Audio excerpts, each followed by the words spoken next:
भूमि से रोहित शर्मा। उत्तर प्रदेश से एक विभत्स तस्वीर आई है, वीडियो। इस वीडियो में ये दिखाया गया है कि एक आदिवासी युवक के मुंह में पेशाब किया जा रहा है। पहले उसे पीटा गया, फिर उसके मुंह में पेशाब किया गया। यह कृत्य उस राज्य से आया है जो राम राज्य होने का दावा पेश करता है, अर्थात उत्तर प्रदेश के सोनभद्र जिले से। यह घटना यह दिखाता है भारत में राम राज के नाम पर कितने कुकृत्य, कितने दुष्कर्म, कितनी विभत्स घटनाएं आए दिन घट रही है।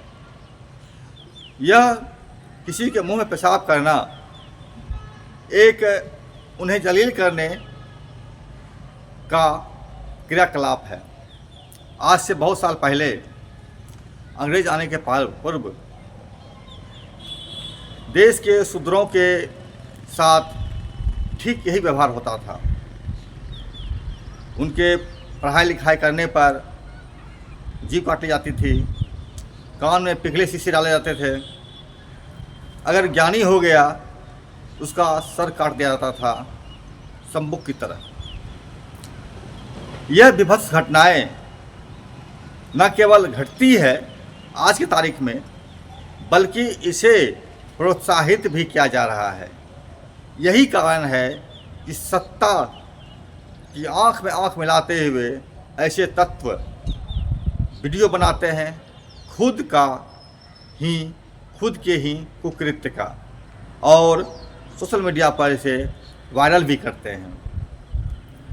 अर्थात सत्ता यह कह रही है इन्हें कि तुम इसी तरह का क्रियाकलाप करके देश के शूद्रों, देश के पिछड़ों, दलितों, आदिवासियों, महिलाओं तक को जलील करो और उसे उसके हक से, उसे उसके अधिकार से वंचित करो, जो उसे अंग्रेज़ों के संविधान, अंग्रेज़ों के आने के बाद से जो संविधान निर्मित हुआ है या जो क्रियाएं चली है उससे मुक्त हो, उससे वह दूर हो।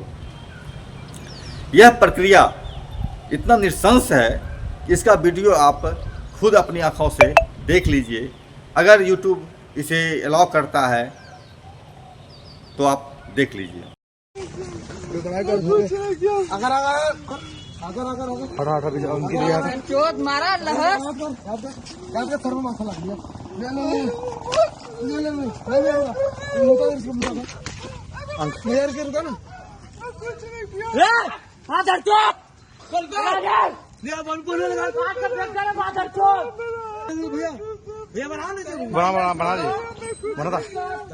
मैं कुछ नहीं किया भाई, मैं कुछ नहीं किया।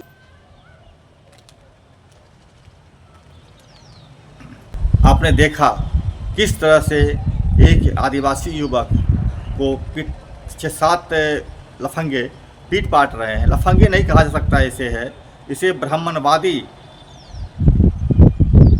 लठैत कहा जाए, जो ब्राह्मणवाद की रक्षा के लिए शूद्रों, दलितों, आदिवासियों, महिलाओं के ऊपर अत्याचार करते हैं, उन्हें प्रेरित करते हैं, उसका वीडियो बनाते हैं, उस वीडियो को शेयर करते हैं और वायरल करा करके अपना नाम कमाते हैं।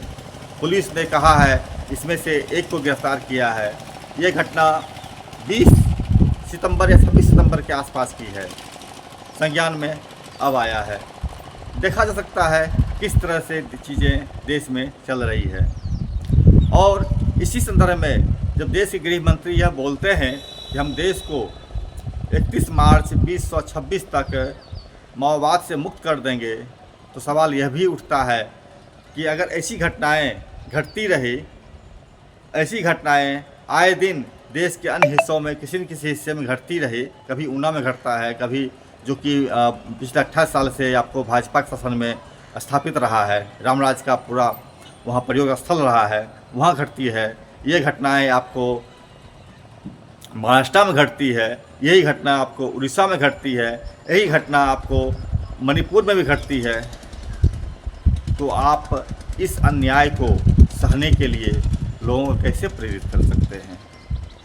आप ये चाहते, सत्ता ये चाहती अगर है कि लोग इस अन्याय को चुपचाप सह लें, चुपचाप शांत हो जाए, चुपचाप झेलते रहें, चूँ तक ना करें, ये तो संभव नहीं है। और शायद इसीलिए भारत में माओवाद, नक्सलवाद की शुरुआत हुआ है। जब अमित शाह बोलते हैं कि माओवाद ख़त्म कर देंगे 2 साल के बाद, तो सवाल ये भी उठता है, तो इस घटनाओं को रोकने के लिए जो माओवादी दिन रात काम कर रहे हैं, लड़ रहे हैं, अपनी जानें गंवा रहे हैं, तो वह मजबूत होता जाएगा, वो कभी कमज़ोर नहीं होगा। ऐसे तत्व, ऐसी घटनाएं लोगों को अन्याय के खिलाफ़ लड़ने के लिए प्रेरित करता है, अन्याय के खिलाफ़ जूझने के लिए, बंदूक उठाने के लिए प्रेरित करता है। और जब ऐसे बंदूकियों की संख्या बढ़ती जाएगी तो बंदूकधारी माओवादियों कैसे ख़त्म कर लेंगे आप। यह एक ऐसी चीज़ है, विडंबना है, जिसका हस्र, जिसका इलाज इस सरकार के पास नहीं है। यह सरकार चाहती ही नहीं है कि आदिवासियों, शूद्रों, महिलाओं, दलितों, पिछड़ों को अधिकार मिले, उसको सम्मान मिले, उसके मुंह में पेशाब ना किया जाए। इसी तरह की घटनाएं कुछ दिन पहले एक आदिवासी युवक के साथ भी हुआ था।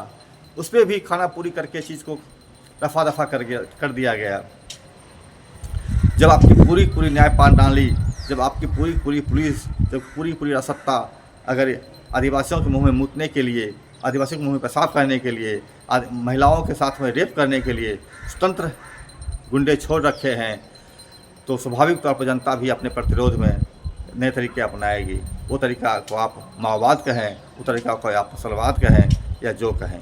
ये ठीक है कि आपने विगत कुछ दिनों में बहुत सारे माओवादियों को मार डाला है। 34 माओवादी इन दिनों मारे गए हैं,